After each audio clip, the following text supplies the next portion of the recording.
When I was a kid, there was a place. A dark place. They closed it down and let it rot. But the things that lived there... Hello, Danny. They come back.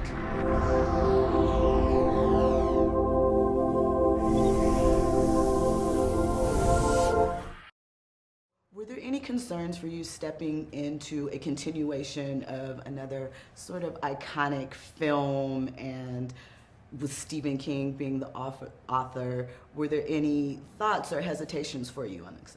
I think at first I thought maybe it was another, you know, at the moment there's so many movies based on other movies, and I didn't know that Stephen King had written this novel.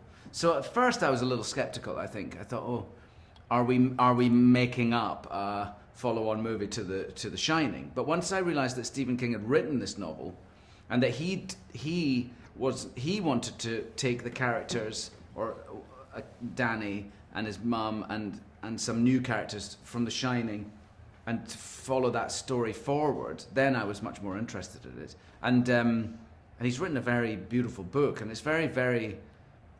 I think very much he wrote The Shining about alcoholism and addiction, and he wrote Dr. Sleep about recovery. And they're, when you start thinking about them like that, as I was led to do by Mike Flanagan, then it became really interesting to me. And to play Danny, who is an alcoholic, and when I start playing him at the beginning of the movie as rock bottom, and we see, you know, that he is so scared of his subconscious, of his psychic abilities, of the shining that he has in him, that he'll do anything not to deal with it, so he'll drink himself to death so he doesn't have to. It's the only way he can sort of numb it.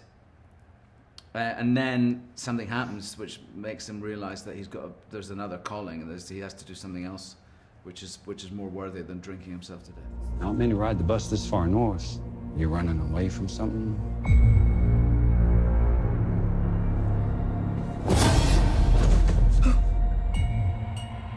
I'm running away from myself, I guess.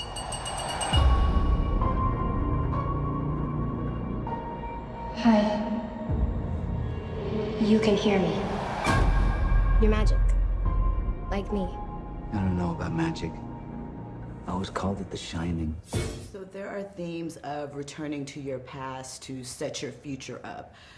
How important is that for you in your own personal life? Do you think that revisiting the past, if you don't sort of clean up those bad habits or mistakes, we're doomed to repeat them?